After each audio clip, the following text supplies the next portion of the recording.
This is a dangerous groups that we're dealing with now.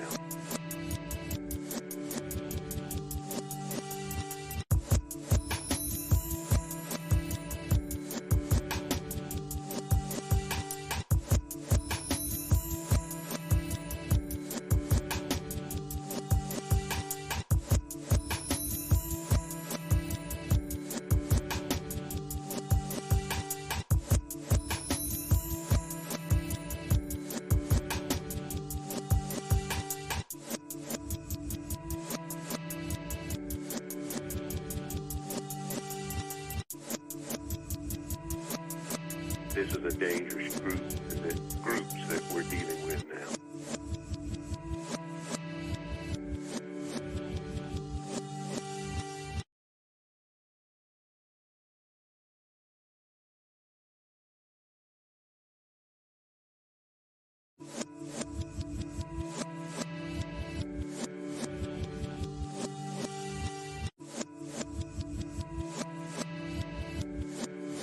This is a dangerous groups that we're dealing with now.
This is a dangerous groups that we're dealing with now.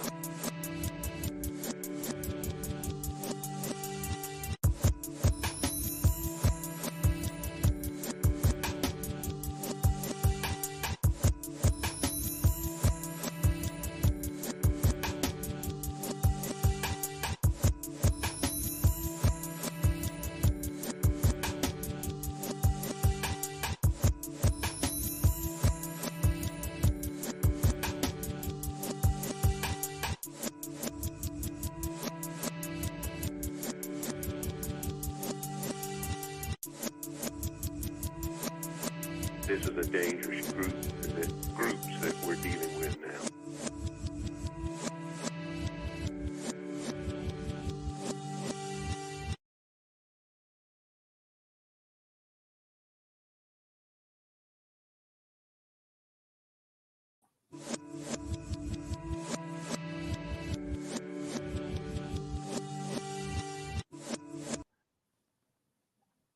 Yo, what is up? 24/7 Buff Pandemonium. It's your boy Swank. It's the K-Gun. It's episode 44. You know what?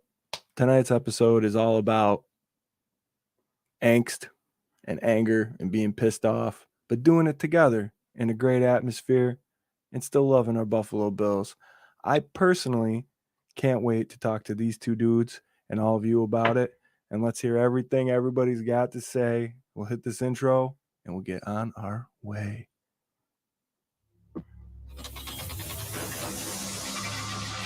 That was some Dr. Seuss shit. That's rhyming, buddy.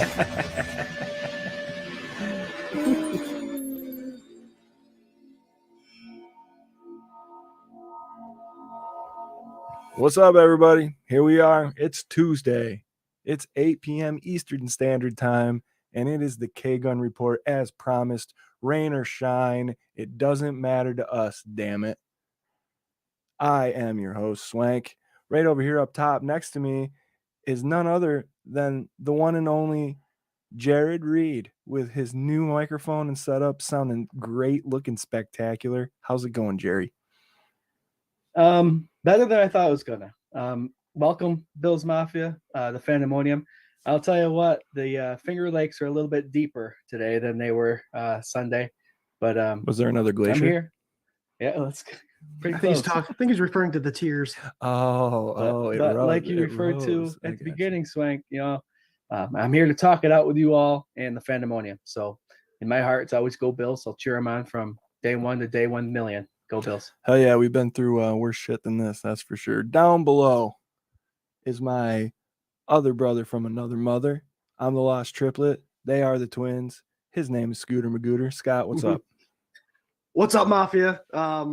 A day where mixed emotions, whether you're numb about it, happy or sad. I don't know why you'd be happy, but it's just one of those things, guys. We've come a long way in the last 20 years, 25 years. And seems like it gets harder. At the same time, it seems like it gets easier. We'll talk all about it. We're here talking Bills football. We'll be here every Tuesday for you guys. And for us, this is what we do. Let's talk about it. Well, don't say that because we're about to take a 6-week break. I was just thinking that. Not this week, and just so that everybody knows. And as people are stumbling in, and I would expect attendance to be a little lower today, and I understand it wholeheartedly. I literally have only stumbled upon some Bills news a handful of times, and what I saw I did not like, so I just kept to myself. But just for your viewing knowledge, we are taking a little 6-week hiatus. Not after this week, after next week. We got some giveaway stuff and stuff that we want to address and do, and kind of put a period on the end of this season sentence. So next Tuesday will be the last show of season 3. That'll be 45 shows that we did this season, boyos. And we'll be back for season 4 6 weeks after that, getting into your free agency and draft wishes. Well, whatever, all of your needs, all of your free agent and draft needs, really. Here you go. We have all the answers for you. Yeah, absolutely. Thanks. Why don't you start? So, I don't know exactly where I want to go with this. Like, should we just dive right into it? Rip the Band-Aid off. Divisional round. Cincinnati Bengals at the Buffalo Bills. Who cares what the score was? It was horrible. We only scored 10 points. It was a big bummer. I really can't imagine it going a whole lot worse than it did. I don't know. Initial reactions. Scott, what was your initial reaction of this game? I think Matt Milano hit it on the head. Something you noticed right away, right off the bat, is the lack of energy. And the game got off to a horrible start, them going up 14-0 within the first 8-9 minutes, with the potential of having the ball back and potentially going up 21-0 in the first quarter, and there was no answer for anything. And it was a game where you really do understand the difference between a regular season football season and then the playoff season, and how different it is. And what I'm taking from it is, I really feel bad for the Buffalo Bills organization, because what I took from this is that they were tired. Yeah. With all that's gone on through the season, I'm not going to mention it because we've mentioned it thousands of times from start to finish of this season. No matter how you present yourself, you may feel like everything's okay. Things hit deep, whether you think it doesn't or not, and it does wear you down. And I'm feeling that that's what they were feeling, whether they can acknowledge it or not. It looked like they were tired, and we saw the finished product this past weekend. And we went into this after the whole DeMar thing and saying, do it for DeMar.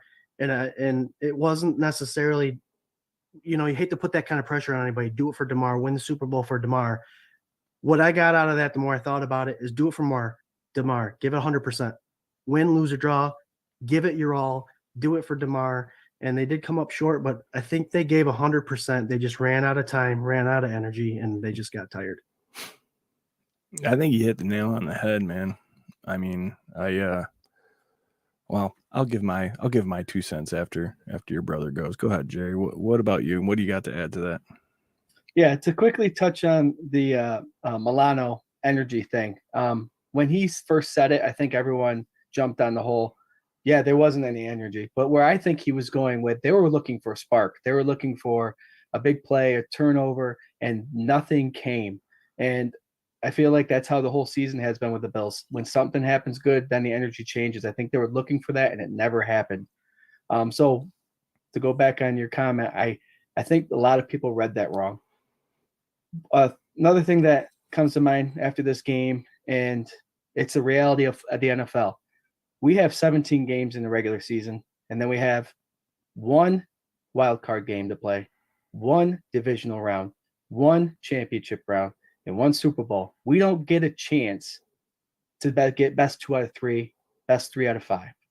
So this is a tough league to play in from day one. You play 17 and then the playoffs. The Bills' 3 losses this season were less than 8 points combined, or 8 points combined. This game, they lost more than that. They had a bad game and a bad time. And that's what I'm taking from it. They just didn't show up for one game this season that happened to be in the divisional playoffs. They had a great season. This is why from day one, we always say enjoy the ride. I enjoyed this ride. The ups and downs, the emotional roller coaster. It was 13-3 season with all this going on. Buffalo came together before the season even started. The nation came together after the first Cincinnati game. We got closer. And if the Bills didn't win the Super Bowl to bring the joy that we've been waiting for to a city that deserves it, the people came together, and we do have stuff to celebrate. And I'm trying to hold stuff back because it was a long season. Yeah, man. I mean, you guys are I promised Sarah I wouldn't cry. Yeah. I also like your product placement. Like, we're paying you to hold that mug the way it is. Hold on, I got to get something here. We got, okay. I'm going to go ahead and tell you guys this because, number one, we love you guys so much. Absolutely so much. And we do have good things to talk about. It might not be about that game, but we have some good things to talk about. Some really exciting things. And just hold out for that, man. I do want to say, because I forgot to mention at the beginning of the show, as you guys may or may not know, we have recently partnered with Buffalo Fan Base. So the K-Gun Sunday Sessions, we are part of Buffalo Fan Base, and we're very proud to be. And it's an awesome group of dudes. Going along with that, we are also sponsored by 26 Shirts, just like every other show on Buffalo Fan Base. So please check out their website. Go buy every cool shirt you can. Every shirt has a charity associated with it. It's an awesome thing.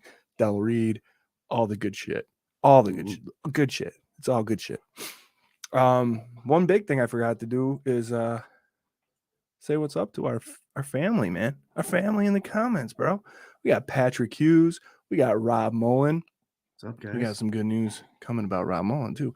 We got Fife in the House of Pain. That is that was a really great comment, dude. We got our girl Ellen Lartz. What's up, Ellen? Our buddy Josh Cook. What up, Cookie? We got Get the Crackin' Mr. Brent Thompson. Frank Mullen. We got Lisa Johns, Brian Wilson, Joey Hatch Jr. Just so many. They're all here. So many. There was a couple questions. Joey Hatch. Oh, go ahead. I think he was wondering if we're going to do a draft show. Yep, that was the one I was going to bring up right now, Jarrod. It's like you read my mind. Yes, we are doing a draft show. We are going to do a live draft show as we always do. If you have not seen it before, it is 4 to 5 hours of us sitting around watching the first round with you guys. We take phone calls. We have some drinks. Jarrod brings his tumbler and looks at the camera every time he takes a swig to make sure that the logo's right. It's amazing. This year we got a couple surprises coming in that area. We have been working for the last couple weeks on a website. We have a website that's going to be launched here very shortly. And as part of that website, we're super excited to announce that, we have some blog contributors and supporters. We have people that are very near and dear to the 24/7 BF heart pump beats. I'm not a nurse. Go ahead, Scott. Tell me what palpitation. It's very close to the palpitation. Palpitation is dangerous. Let's just go with the regular heartbeat. Oh, okay. Palpitation is like Sunday. Regular heartbeat. Our boys, our dudes, you've seen both of these guys around all the time. I'll go ahead with the first one that's been on air. You see his face, you hear his voice. Mr. Ryan Thomas of the Thomas Take Sports podcast joins the 24/7 BF fam in yet another facet, and he's going to be writing all offseason about stuff he loves, drafts, free agency. He's going to help you learn and dive into it if you're like a dummy like me and don't really pay attention past the guys that you think the Bills should get. He's going to help you out with all that. It's going to be a really great time. We're going to have fresh articles there weekly, if not more. Also, another blog contributor, our boy, the resident informer of the 24/7 comments, Mr. Rob Mullen. Our boy Rob has joined the family, and he's also going to be contributing to those articles. He posts amazing things in our group constantly. He's always on here, hyping things up, clarifying things, great takes. We're very, very stoked to have Rob and Ryan as part of the team. Yeah. So two different personalities, man. I know Rob, he likes to create posts that get the fans thinking, expresses their ability to express their opinions. He does a lot of opinion stuff, and to have those two different personalities writing posts, blogs on our page, it's going to be exciting. We couldn't think of two better guys to do it, guys, and we can't wait for it. We're excited for you. Where are they going to be again? On a web page that we have? A web page is going to be 247buffandemonium.com on our website. You're also going to be able to find all sorts of like great links and I don't know, a big old bio about where we came from. There's a page on the Rager. Mark your calendars. I believe September 2nd is the date that we're shooting for this year. FLX Mafia. We got a store that we're opening up. That'll be new. We'll have the first shirt available on that store. And next week's show, we're going to do a sweet little promo run. It's like a dry run. We wanted to offer it to you guys first. The DeMar shirts went so well and they're being printed up, but this new store is going to be a way for you guys to get your stuff way faster. And you don't have to wait for us to print 50 and then get them and then divvy them out and ship them.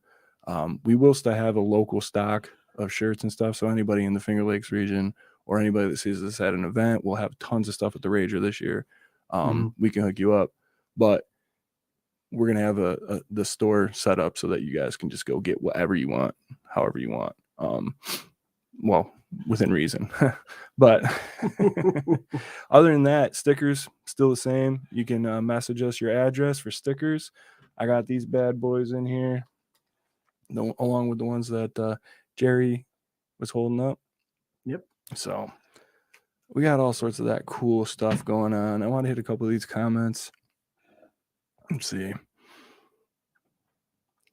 Yeah, it's going to look like a regular website. And you'll also be able to hit up Fanbase's webpage just by clicking on a link. And because 26 Shirts is our sponsor, we're going to have something right there where you can click on the 26 Shirts logo, and it's going to take you right to their shirt. So it's easy accessibility to purchase their great ideas for shirts, for sure. We got Brent Thompson saying, this was the year we were supposed to win 17 salary cap hits this year. Jesus, man, I hate this. Good luck signing new players. I feel you, brother. I feel your pain. I think there's going to be some cool ways that you're going to hear not only RT and Rob Mullen talk about, but we'll talk about it when we come back from our break. Creative ways that you're going to see Brandon Bean work his magic. We also got Gary Park, a newer name to our comment section, but he's been watching the show a while. I don't comment much, but watch y'all every week. Your show is my favorite. You guys can be critical, but not bash the system or bash players for an hour or so weekly. I appreciate you. Hey, man, that's kind of what we're about, dude. You know, we all love the Bills, and I'm not sitting here to take a big big criticizing dump on him. You know what I mean? I know a lot of people have been taking that big old dump on Diggs this week. Yeah, we can talk about that, man. I think that's unwarranted. I think people are using this right now as an excuse to try to label him that he is who we thought he was, right? Like, see, we told you, blah, blah, blah. I don't know. You got 3 years of amazing production, record-breaking, like Bills record-breaking seasons, and now you want to say because the dude doesn't like to lose the same way he's lost the last 3 seasons, and he's yelling and he's showing emotion that, like, what's he doing that's bad right now? Right. And I've been thinking about this all day because I definitely wanted to touch on it. I love my job, right? I go in and I work 40 hours a week. I love my job, but there are some days where it's just like, I can't wait to get home to my family, get away from this place. Fuck, you know? Yeah. Nobody is outside my door when I leave my job waiting to ask me questions about how my job went today, how I think I could have done better, what I think went wrong today. Let the man do his job.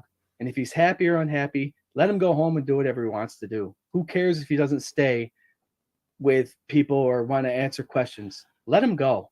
Yeah. I think the bigger issue is because he was leaving before the coach. Yeah. The coach, and it may be part of his And they brought contract him saying back. he has to speak to the media. I mean, that's always part of someone's contract. We saw what Marshawn Lynch did during the Super Bowl. I'm just here so I don't get fined. He understands he's going to get fined, but you're right. Same thing year in and year out. You're losing in these playoff games. Something is wrong, and you're not losing they're tough losses. They really are. Your season's over with. I'm out. Yeah. Bad attitude. I don't know. In the moment, I definitely think it was an in the moment thing, and I don't blame it at all for that.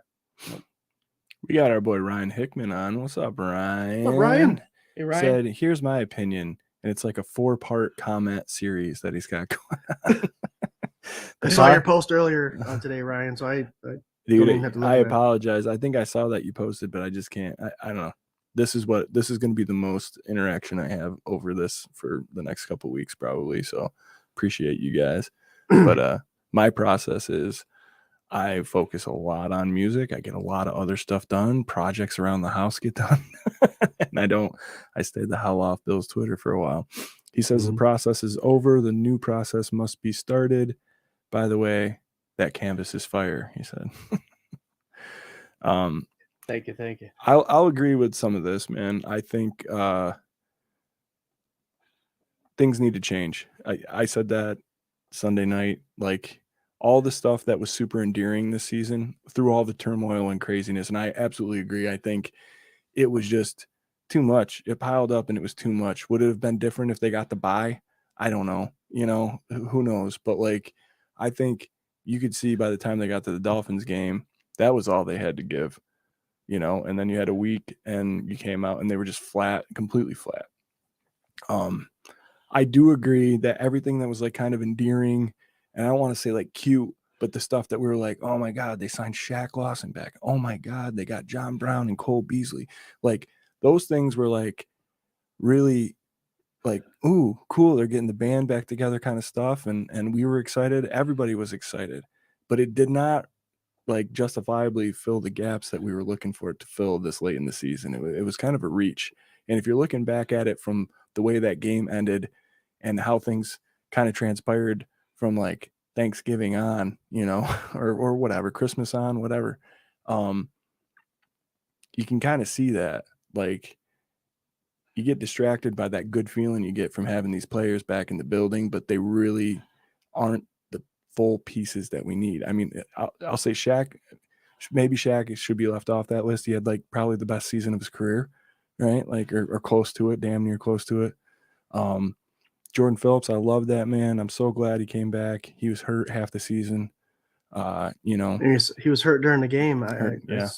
And some suggest he shouldn't even played it. Yeah, he's a baller and he wanted to be out there, and I get it. But that kind of stuff I think needs to change. I think that mindset needs to change. Not only like absolutely from a coaching perspective, but from like a fan base perspective. Like if we want to get over the hump and win this game and win the next game to get to the big dance, like you got to start getting dialed in to the fact that like some of the players that you really like we've been saying for years, The team is too good and they're too close, and you're going to lose players that you really love, you know? And that might mean that, you know, a guy with a big contract that used to fit, but maybe doesn't quite fit anymore because of X, Y, and Z, maybe he's gone, you know, or maybe restructures, like definitely restructures have to happen, right? Like there's just so much that goes into it. And I feel like you can't just say the words anymore, you know, and this will be the last thing I say for a while. We're 13-3. We won a playoff game. We won 14 games this season. There's only been 4 times that we've had to have a bummer conversation like this on this show this season. That is far and beyond what we ever had previous to the last 5 seasons. So, right. I mean, calling for McDermott's job is like ridiculous to me. Bean as well. Those 2 dudes, I mean, you got to give me 5 more seasons of like regression before I'm even like, maybe we should think about like, you know, they've earned their spot.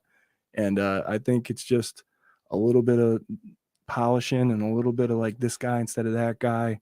And a lot of things that I've heard, and I saw our boy Cookie put it up there, Leslie Frazier.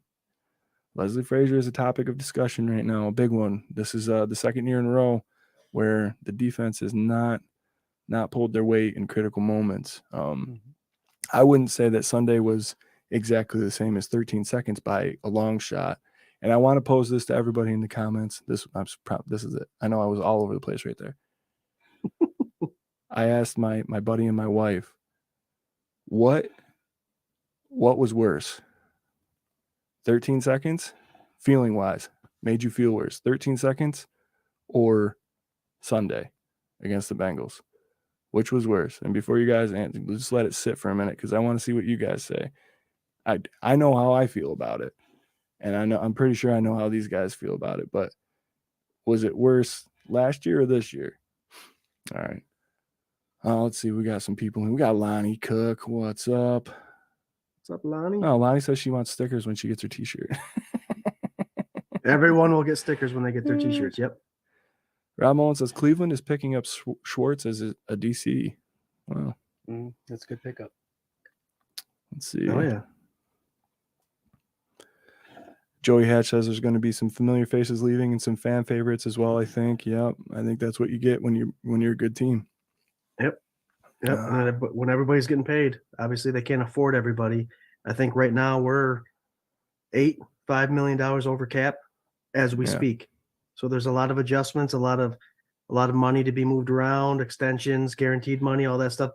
Bean will find a way, but like Swank was saying earlier, it's got to be on some players that are going to actually make a difference on the field, not make a difference of how you feel when they come onto the team. Mm-hmm. Yeah, I see Hickman in here. I'm a little behind on the comments. He said record breaking doesn't make rings clearly. I agree, man. That dude's here's Rob Mullen. I just popped this up. Sal Capaccio clarified Diggs was firing up or attempting to fire up the team in the crowd the entire game. You could see that the entire game. The entire game he was over there and he was trying to fire everybody up. He didn't get upset until halfway through the third quarter into the fourth quarter. That's when fourth quarter is when he started that stuff with Josh, because Josh wasn't seeing him. You know, right. He was down there on the sidelines and said it was taken out of context. I agree. Yeah, the whole this thing when he went up, like you saw his back going like this to Allen.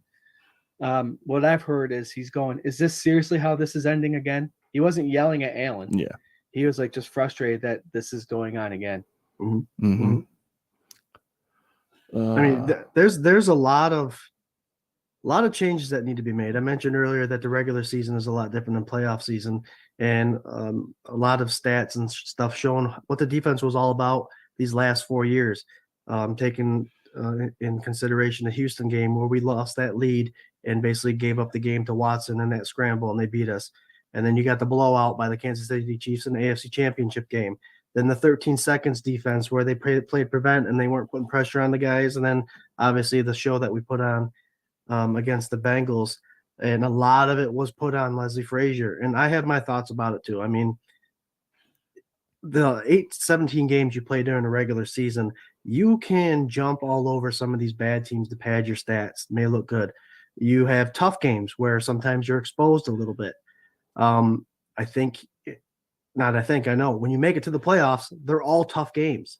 So if you're exposed during tough games, you're going to be exposed every week in the playoffs. And I think that's what happened with Frazier. I think that's what happened with, I'll say it, Tremaine Edmonds. We love Tremaine Edmonds. He's young. He's got a lot to learn still, blah, blah, blah. But watching him fall out of the zone when somebody else has got two guys on a receiver when he shouldn't have fallen out of his zone and they complete a pass in the zone was frustrating.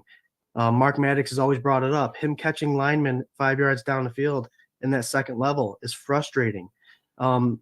It's just there's a lot to take away. There's a lot of fingers you can point at, but a lot of that comes down to, like I said earlier, if you're tired, those mistakes come. And they come easier and easier every week.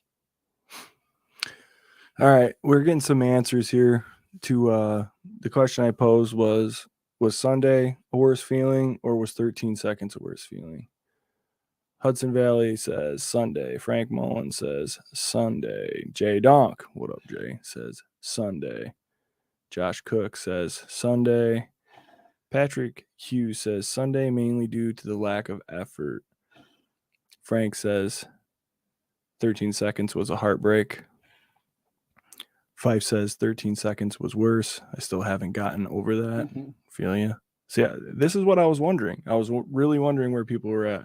I'll tell you, let me get through a couple more. I think this past Sunday was worse because it wasn't even close. What up, John Johns? He says he's late, but he made it. Hey, you made it. You're never here, late. My friend. You're never late, John Johns.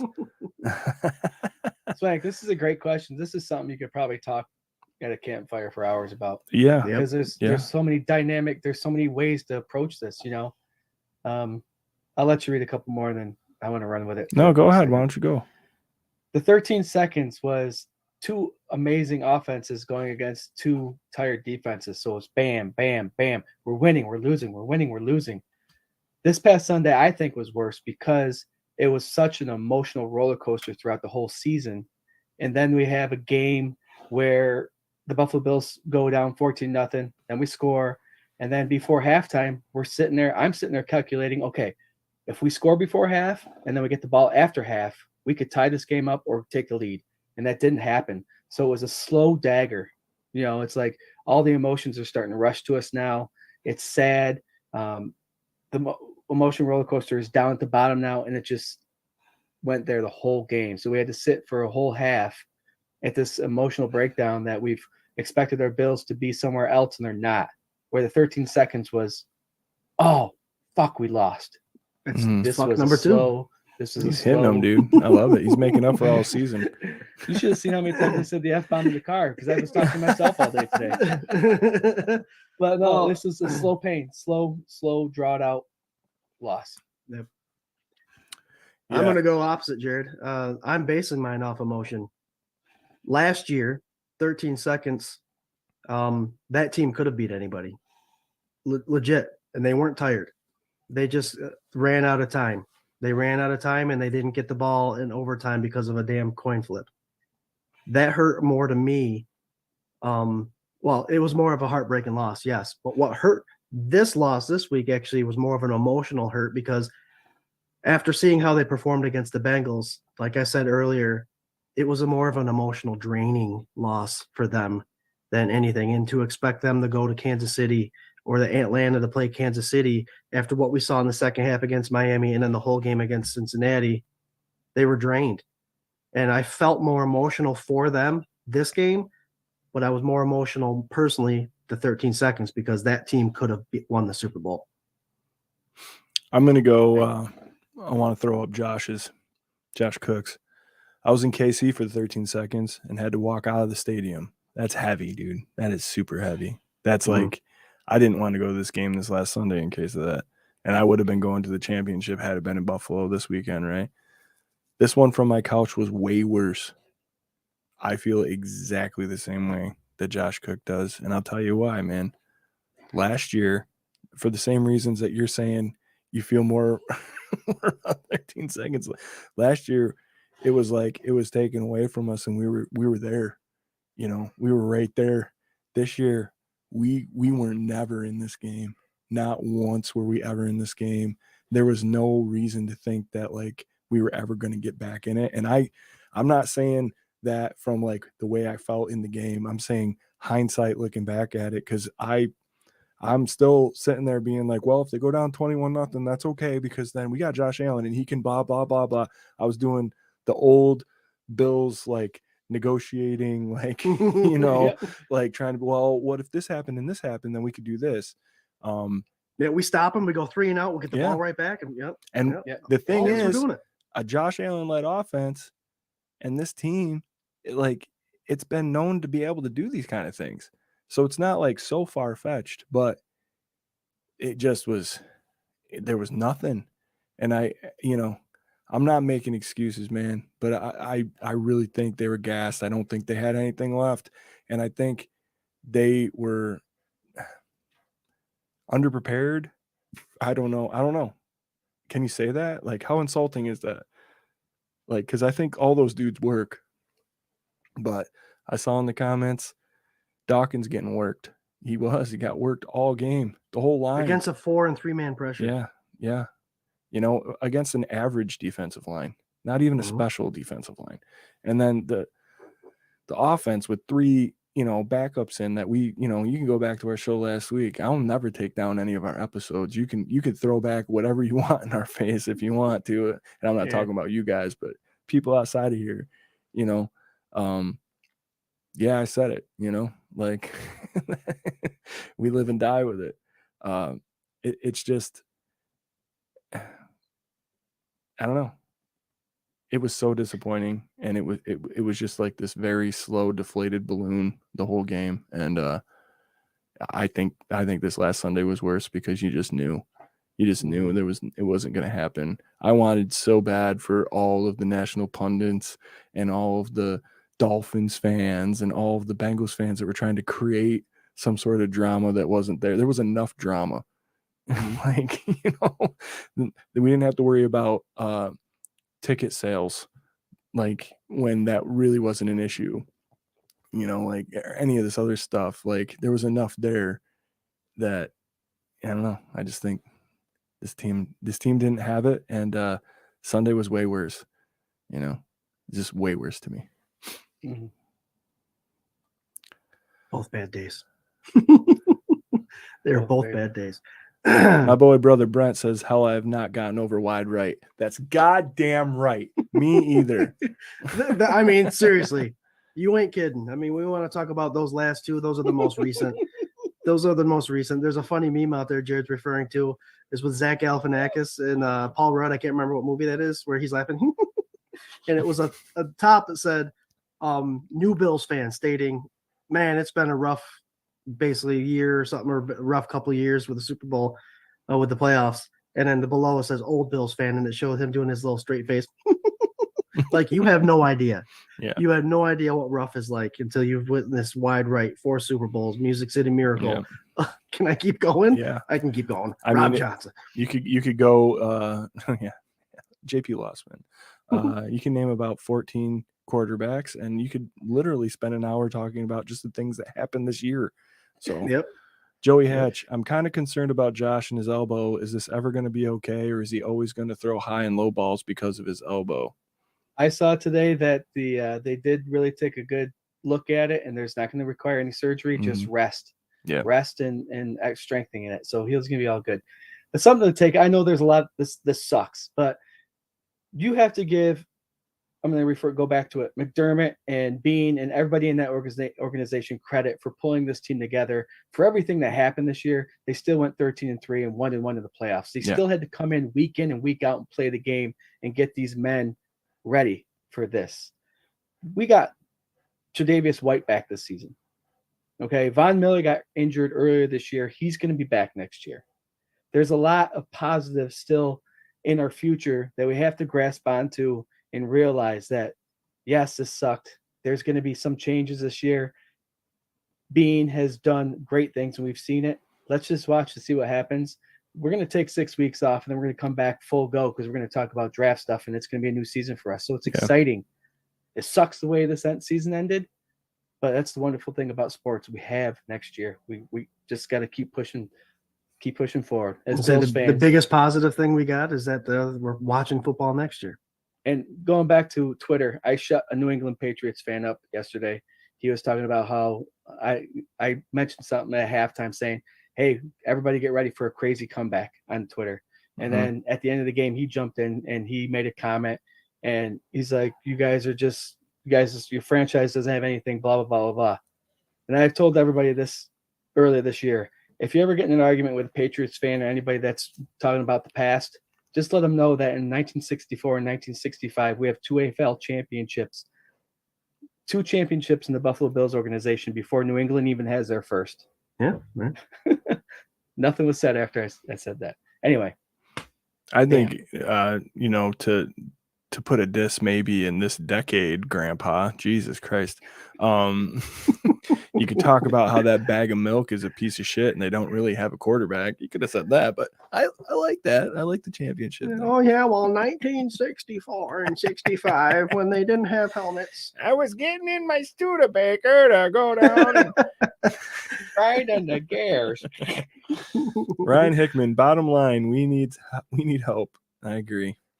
We'll get it. Lisa John says Micah with a bunch of explanation points. I don't know. I know you guys were talking about it in the comments. Joey Hatch was asking about it. Rob Mullen responded. I sent these guys a little clip from his press conference today. This will break your heart.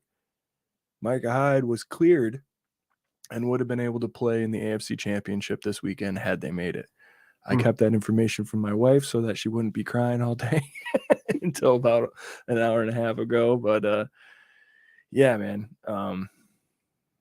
It's tough. There's some salt in the wound. Sorry for it. Like, it sucks. It just sucks, man. It sucks. But you're right. I mean, you're right, guys. You look at the last postseasons, the last bunch of years, and changes do have to be made. Coordinators, players, it's all going to be up to Bean. I think you can take a little bit out of all of those situations. I am a firm believer. I've always said it. Mark Maddox has even said it. These players come out, they're the ones that have to perform. The coaches aren't putting on the pads. The fans aren't putting on the pads. Yes, we're really loud and we're amazing in Buffalo, even outside of Buffalo. Bills Mafia is the best fan base in the world for sure. But those players still have to come out, and the noise helps, but they still have to perform and try to win these games. On top of that, I'd like to say it's all them. The coaches, the coordinators have to put these guys in a situation where they can succeed. They're the ones coming up with the schemes, the coverages, the play calls, and unless the leaders like Josh Allen, Tremaine Edmonds, Micah Hyde, or Jordan Poyer are calling audibles on their offense or defense, they're going to play the play that's called out to them. So it's a combination of things. Yes, these players have to make the plays, but these coaches also have to set these guys up for success. And I think we saw a combination of both of those failing this week. So there's going to be a whole bunch of conversations. We're going to see it all over the place. Bills fans, get used to it. Cut these guys, sign these guys, get rid of Leslie Frazier, get rid of Dorsey, bring this guy in. You're going to see a lot of it. And there's been a lot of it tonight, man. There's been a lot of people talking about Frank Reich. Frank Reich? Yeah. I'll go ahead and maybe start something controversial. Do it. I don't think that Dorsey did that bad of a job. No. Yeah, you really don't. And I think for a first-year coordinator to, take over a team that was pretty much there and get 13 wins plus a playoff win, I'm not mad at it. I personally have questions as an offensive guy. I have some serious questions in regards to the numbers were the same. I mean, passing, rushing, very similar to last year under Dable, and he did a good job. 13-3. They've scored some 30-plus games, yes.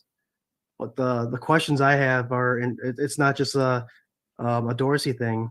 It's why do we bring in a second-round draft pick, a guy that can catch the ball out of the backfield, bring in Naheem Hines, bring in a Duke Johnson. Those are the type of guys we wanted to use, and you never saw them utilized in the way that they are their strengths. We saw the slot game. Isaiah McKenzie, you brought in Beasley, and we were all happy about that, but you never saw any of those pass patterns where he was available and as dynamic as he had been in the past. So my concern is, I'm going to give him the benefit of the doubt. The long balls, Ken Dorsey's his first year. But I want to see more of a control the game, control the sticks, control the first downs, have some drives. We don't always have to pick double seams, have two guys go deep on 3rd and 2. When it's a playoff game, you should get that first down. So there's a lot of a learning curve for him, especially, like I said, because it's his first year. But there's a lot of questions I have in regards to the players you brought in and why they weren't utilized. We did have glimpses of it. Yeah. Sunday. I was going to bring that up too. But Jed, where was the Sunday. screen? Where was the screen? Where are the circle routes, the angle routes, any of that stuff, the running backs that weren't even used? We use our running backs 80% of the pass plays to block. Can we go back and see how much time Allen had this weekend? That's my this year's draft pick. You mean in the pocket? Number 1? Yeah, it's going to be our offensive line. I agree. I think that they should draft and free agent, like, go real heavy offensive line. I think you need to start applying the old Patriots Tom Brady kind of formula to this, where they kept really high draft pick offensive linemen and really good free agent offensive linemen in the mix constantly every year. I think, I think you got to live and die with the defensive line. Going into next season, you put way too much money and draft capital into it that, like, I think you got to ride it out one more year. And really focus on the secondary as far as, like, are you set at CB2? You need safety help for sure. And then what are you going to do with those linebacker, like the linebacker? Yep. I've been beating the drum as far as, like, I think Tremaine should stay here. I think that he is a good football player, and I think that he's still growing into his body. He's been here for as long as Josh Allen. So, in fairness, he's a first-round pick. He should be criticized as harshly as Josh Allen is criticized. And I don't think he's quite gotten that. I think there's some people that have really gone in on him. But in reality, that defense, it runs around Tremaine Edmunds. Like, that is the heart and soul of the whole defense, whether you want to admit it or not. So I don't know. Do you start that all over again? I see comments about Mitch Morse retiring this year too.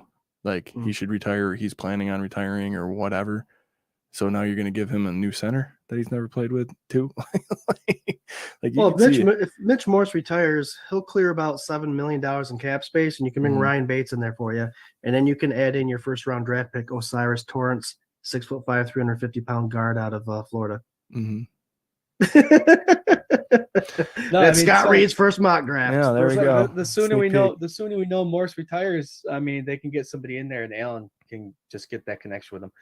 Morse is we've seen it. When he went out, there was a dramatic change in that offensive line. Yeah, he was a stud.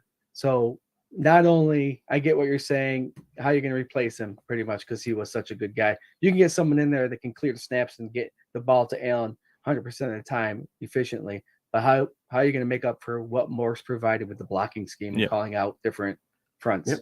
I get you. A leader and a Pro Bowler. So that's a big hole to fill. J-Donk, too many. This guy's empty. Okay. Too many long developing passes all year. Get the fucking ball out. Love the deep shot, but Jesus. Never thought I'd ever say it. But yeah. We were calling for it in the beginning of the season, air it out, throw it deep, but at some point those defenses are going to catch on. And I've got a controversial question to ask here in just a second, but they're going to catch on to those deep balls. They're going to start playing the two high safeties. Then what? Yeah, dump it down. And that's where that running back conversation comes in, and the use of our slots with Beasley and Isaiah McKenzie. That's where all that comes in. Mm-hmm. You want my controversial question? Yeah. Have defenses figured out Josh Allen? Take a look at his stats running the ball and getting out of the pocket. They dropped significantly in the last 4 games. He's able to get out of the pocket and scramble, but there seems to be a spy on him that has been effective, and the coverage has been there. Have defensive coordinators figured out Josh Allen? And I'm just basing this off the last handful of games with his running. No, I don't think so. Okay.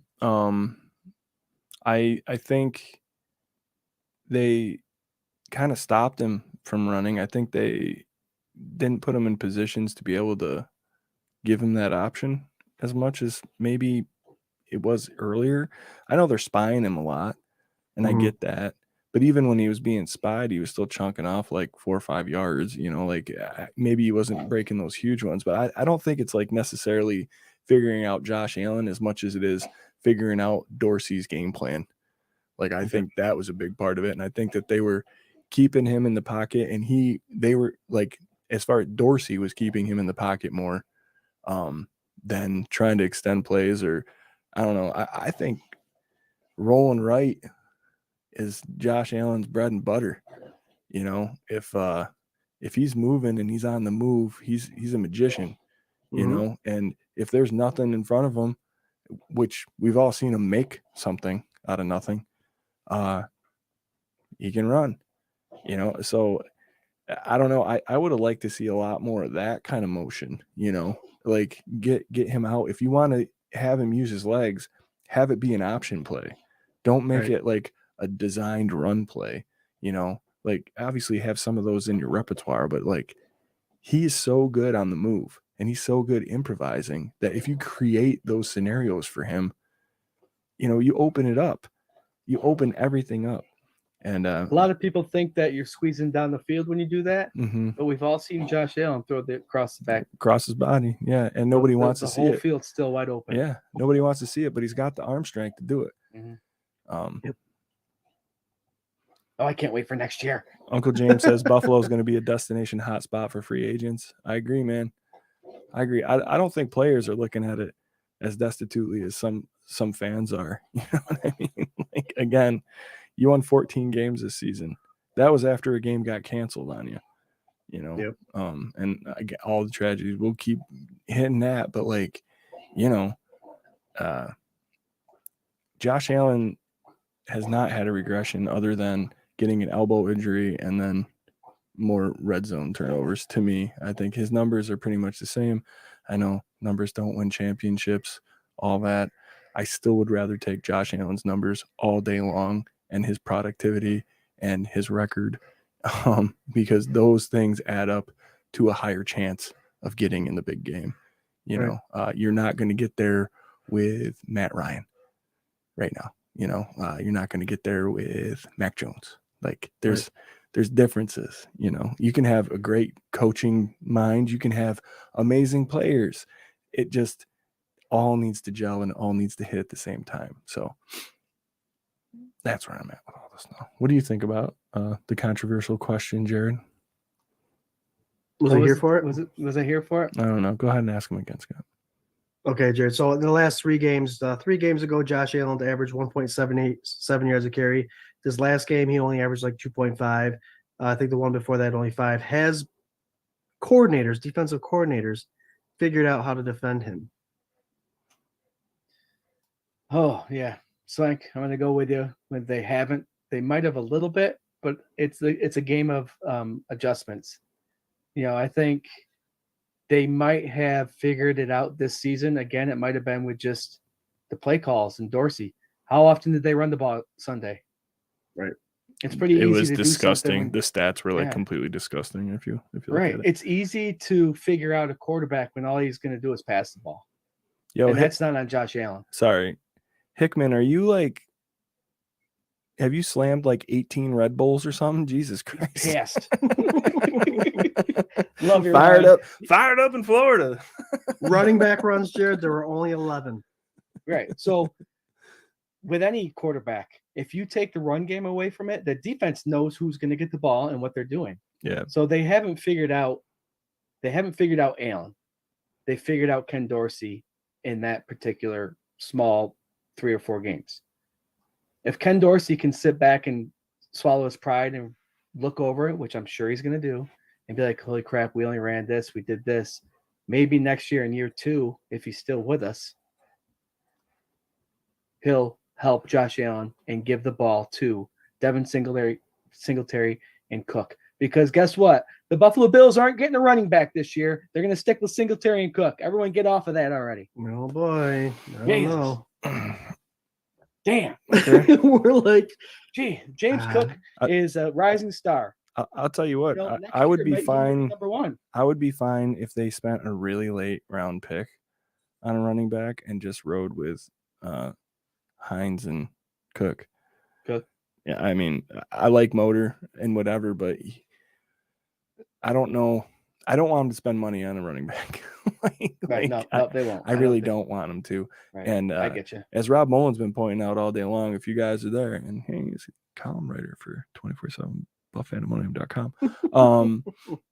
You know, our cap space is nothing. Like all these drastic changes and everything, like, oh, we need these additions and this and that. Like, there's gonna have to be drastic cuts for there to be drastic changes as far as the new faces or any of that. So, you know, it all goes hand in hand. And think about how close we are, really. You know, you're 2 games out, and consistently 2 games out, and that's the problem. But I don't. Devin Singletary, I think Swank's going to cost us a little over $5 million a year, and you can go ahead and draft someone in the 3rd and 4th round that's going to be with you for 3 years. That's going to cost $750,000 a year. Mm-hmm. Plus, we already have James Cook. I hate to do this to you. There's a Keaton Mitchell from ECU, runs a 4.340, great out of the backfield, can catch the ball, and he reminds me of a Nyheim Hines and a Jared McKissick and a David Johnson and all that stuff. So, and that's the draft issue of. Yeah, I said it. What you need to do is get back. Yes, he did say it. He's already in draft mode, everybody. What round it's all about money. He's a fourth round running back, I believe, and he's definitely a scat back, a one cut guy that can burn everybody. And Jared, it's just reality of it. They got Nyheim Hines, they got James Cook, 2 like running backs. Duke Johnson's out there, a like running back. Singletary's the only guy that does not match the mold with all those guys. If the Bills are going a certain look, and Dorsey has a certain look, even though we didn't see it with the running backs, that's the trend. All right, Swank, I still owe you a 4-pack of beer. Does anybody want to bet me that the Bills keep Singletary? Well, you're going to give him his beer first. Yeah, I want my beer either way. Yes. You guys want to go against me? They keep Singletary. You want to go another 4-pack bet? I think this is a thing that we should do throughout the season for sure. You're saying 4-pack bet that Motor stays. Motor stays this year. He'll have a new contract. I'll take that bet. Okay. I'll still get you a beer. Okay. We might as well buy 2. Jared, with the money so sensitive the way it is, they're going to. I want Singletary. They're going to save that $4 million, and they can get 2 players for a 1-year contract for that $4 million. Yo, I need somebody in the comments to be keeping track of 4-pack bets for us. And anybody who's got proposals, I'm into it, man. This is great. This is the best kind of gambling ever. Devin Singletary's been a guy that we've loved cheering for the last couple of years. He's consistent. He averages 4.6 yards a carry. He's not getting 1,000 yards, but he's there when you need him. If you look, most of the tackles that he gets tackled in the backfield is not his fault. They're usually blown coverages up front. So he's a guy that we love. Just unfortunately, he's on contract year, and running backs are hard. Running backs are hard to deal with in the NFL nowadays. So unless you're Barkley or a Zeke Elliott, it's going to be hard. But I hope Devin's with us next year. Yeah, Brother Brent says, geez, no more picks on running backs. OL. Absolutely. And Red Bull Ryan Hickman saying, stop RB talk and start talking about the fucking linemen, damn it. So let's talk about O-line. You might have got in a little late, man. We were talking about that earlier, Ryan. Come on. Yeah, I mean, I'm all for it.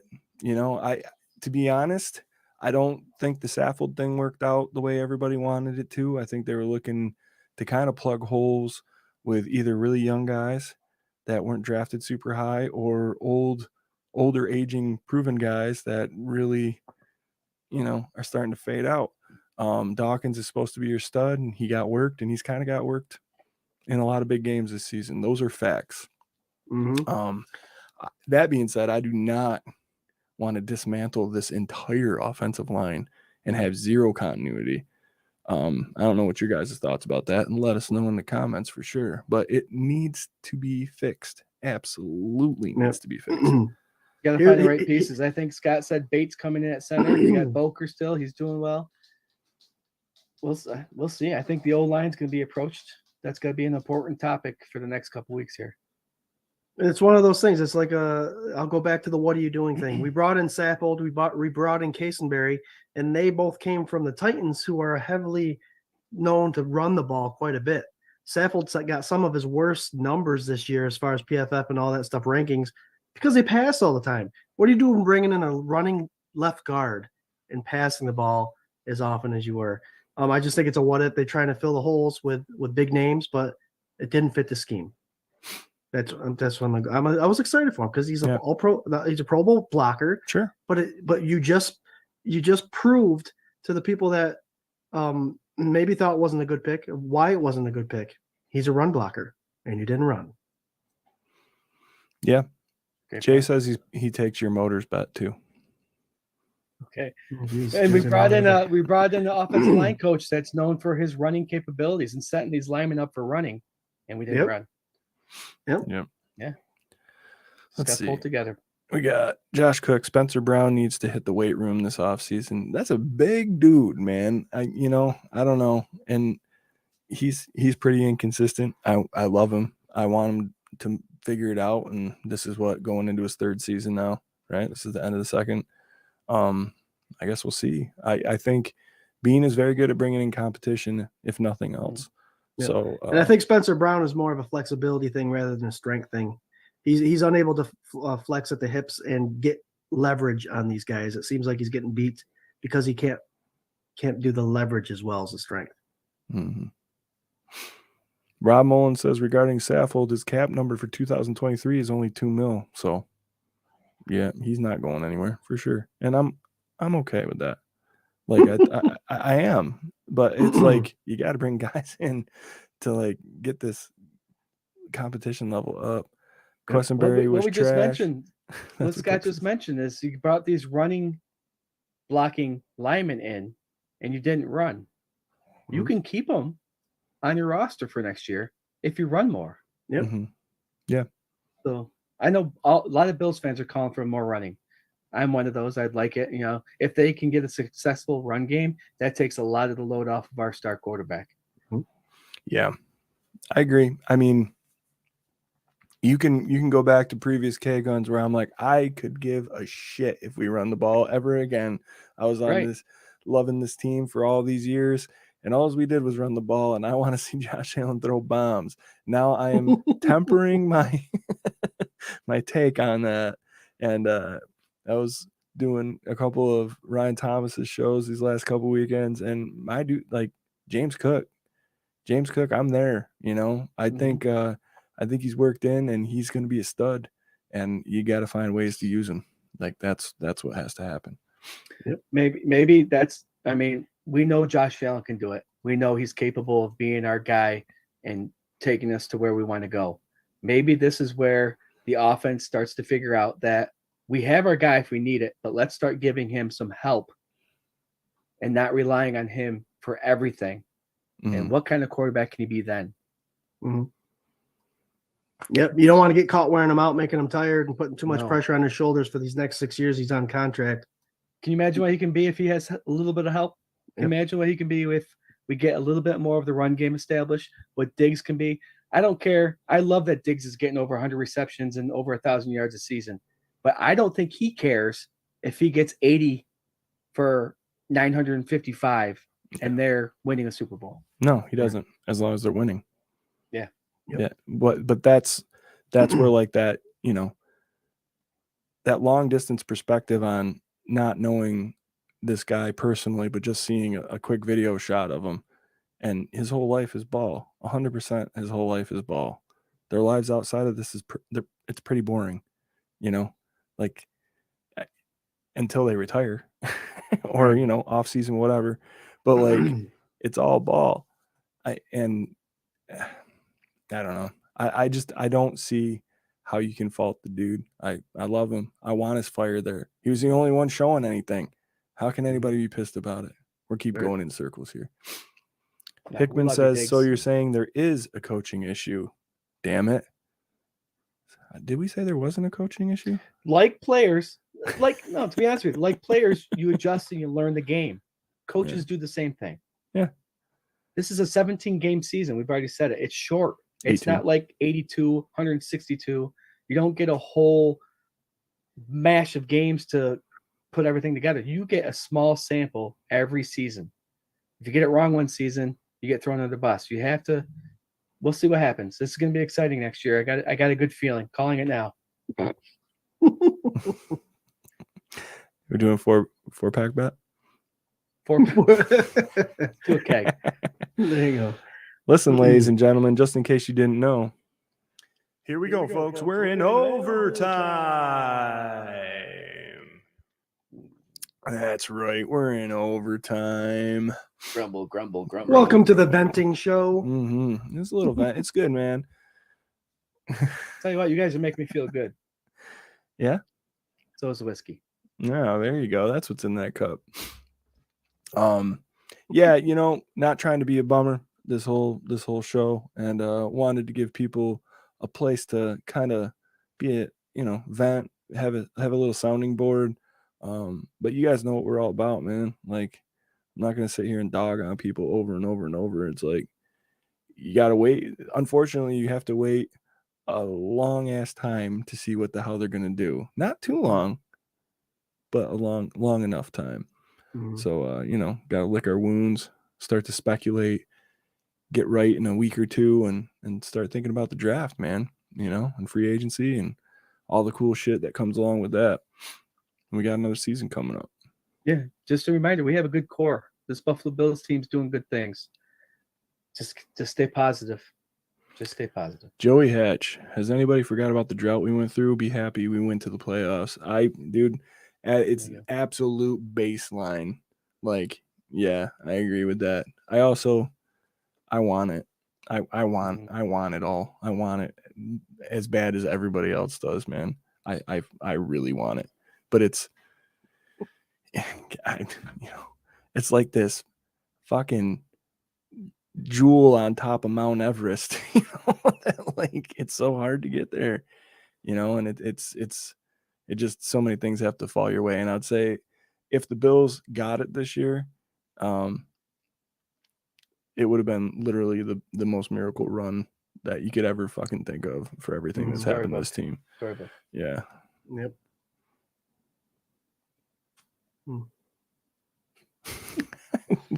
Hickman, dude. I love it. Zinga, zinga, zinga, zinga, zinga, zinga. Just maybe it's not Red Bull. Love you, buddy. Let's see. Hell yeah. 13-3, tied a franchise best regular season record, and we are the AFC East champions again. Go Sabres, 4-0. Sweet. There you go. Let's see. Hickman's done. We being went 5-2 satisfied. against the division this year. Yeah. I remember Harvey Johnson seasons 1-13. Is that Tampa Bay? I don't know. Or is that Buffalo? Is Harvey Johnson Buffalo? Back when they played 14 games, that's a long time ago. Yeah. All right, guys. What do you think? We done with this? Yep. All Let's do it. We have any other things going on? Oh, we're gonna give away those Micah Hyde tickets next week. Okay. We got Micah Hyde softball tourney tickets that our boy Uncle James donated. We've been running a little competition on Twitter. I think we're gonna open it up next week to comments. Is that what we're doing? Let's do it. All right, we're opening up to anybody that comments on the show next week, and we got 2 Micah Hyde softball tourney ticks, and they're free. Compliments of Uncle Jamie, our boy Uncle James. He's a good dude. He wanted to do something nice for all you guys because he loves the group. He's a good dude. He's an awesome supporter. Love you, man. So if you're interested in those, don't forget to comment. We got the website coming out, like I said. Ryan Thomas taking you into some good stuff. He's doing it. We got our boy Rob. He's doing it. Articles, man. He's doing articles, man. And it's going to be awesome. And they love draft time. So once that website is available, guys, hit up that website, check out the blogs. You'll be learning all about these players. And there's a lot of you out there, and we don't discredit anyone. You can like the favorite color, or you can know everything about them. Yeah. If you want to know more about these drafted players that potentially could land on our Buffalo Bills roster, check out the website, check out the blogs that these two guys are going to write. Wealth of information. Do it up. Ellen Reed and then during says, our draft party, you can watch us not make any right picks. 4-pack bets. Ellen Reed says J17 forever. Haha. There you go. Heart emojis. As she's drinking his J17 coffee. Oh, nice. Yep. She loves him, but she says I remind her a lot of him. So Like what? and just the handsomeness and the beard and I don't see Birds. it. That's crazy. the I don't see it. 6'6" frame and the muscles. Like you have carried a 6'6" picture frame before? Is that what you I mean? have heavy, very heavy. Made of rich mahogany. All right, guys. Look, thank you so much for being a part of our group and of the live stream. And we love you guys. And this show really sucked to have to do. But we're glad that we got to do it with all of you guys. And thank you for all of the love and the comments. We're going to rip around and do some final thoughts. We got a little business to take care of after this meeting or after the show, a meeting after the show. And, and we're going to let you get on your way and we'll see you next week. So Scooter Magooter, final thoughts. I thought about what I was going to say today, and I led with the emotional part of the game and how tired the Bills looked and all that stuff with all that they were going through. And my final thought's just going to be a perspective final thought. The one thing we do get that's guaranteed every year is that there's another football season. The one thing that's not ever promised to you and should be valued a lot more is life. And we learned a lesson this season, not only in winning 13 games, with going through 13-3, the ups and downs, but the value of life and how meaningful it is to be able to take your next breath. CPR, AED saved lives, and we saw it firsthand. And as much as this season is over, we are able to watch DeMar next year, whether or not he joins the training camp or whatever his next step is. We get to know that he can live his life with his younger little brother that we saw at the game with him. He's the reason he didn't go anywhere else to college, because he wanted to stay closer to his brother. It's about family, it's about friends, and sometimes you take it for granted. And like I said, football's promised, life isn't. Enjoy your life, take full advantage of it, and be thankful for every breath that you take and every day that you're awake. Damn. I don't want to go next. Follow that, dude. Follow that. Nicely said. Yeah. At the end of the day, Scott, you're right. You're absolutely right. You know, it's we as not only as Bills Mafia, but the whole NFL nation and the world took part in this whole DeMar Hamlin episode that happened, this ordeal, and it brought us all together, and it just made us realize that we love our sports, baseball, basketball, hockey, whatever you watch, we love it. But when it comes down to it, a person's life is more important than any game. So just remember that. Yeah, it was a long season. We're going to be back next week to close this baby out. Then we're going to take our break. But Fandemonium, I just want to let you know that if you have any ideas or anything you want to see next season, because you're going to be right there with us, let us know. Throw us a message on Twitter, Facebook, all those. Just let us know what you want to see, and we'll do it. Swank, Scott, and I will be getting together quite often for the next 6 weeks to make next season, as the previous seasons were, bigger and better. And we wouldn't be here without the Fandemonium, so we appreciate you all. Go Bills, never a doubt in my mind. Go Bills, and we'll see you next week. Ooh, nice. That was saucy. That was really saucy, Jarrod. Yeah, so we are getting together quite a bit, and we're going to make this bigger and better and keep going and building.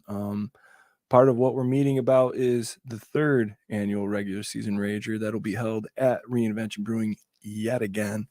And I don't know, we had such a great time. We're going to try and get our boy Mark up, maybe a couple of his buddies, and do it all again for Help One and Shout for a Cause, see what's up. So if there's anything you guys would like to see there, and also, what do you guys want from us, man? Leave it in the group, leave it in the comments, message us. We're all available. Follow us on Twitter, Facebook, Instagram, all that stuff. But let us know. This is your guys' page. This is your guys as much as it's ours. So please, anything you want, let us know. With that being said, you can catch us every Tuesday, and that's true this Tuesday, but not next Tuesday, for the K-Gun Report. 8 p.m. Eastern Standard Time. We're on Facebook, we're on YouTube. We are part of the Buffalo Fan Base Network and sponsored by 26 Shirts. Please go check them out. Be on the lookout. I think by next Tuesday, our website should be live. Great content from Rob Mullen and Ryan Thomas Take. Also, all the information that you need to stay connected during our 6-week hiatus. I saw somebody was asking for a clip show. I think I'm going to try and make that happen. If you got any of your favorite clips, you send them our way as well, and we'll do a little something. It'll be fun, man. It'll be fun. Awesome. So, with that being said, we love you guys, and as always, go Bills. Love you guys. Thank you very much. Go Bills. Go Bills. This is a dangerous group.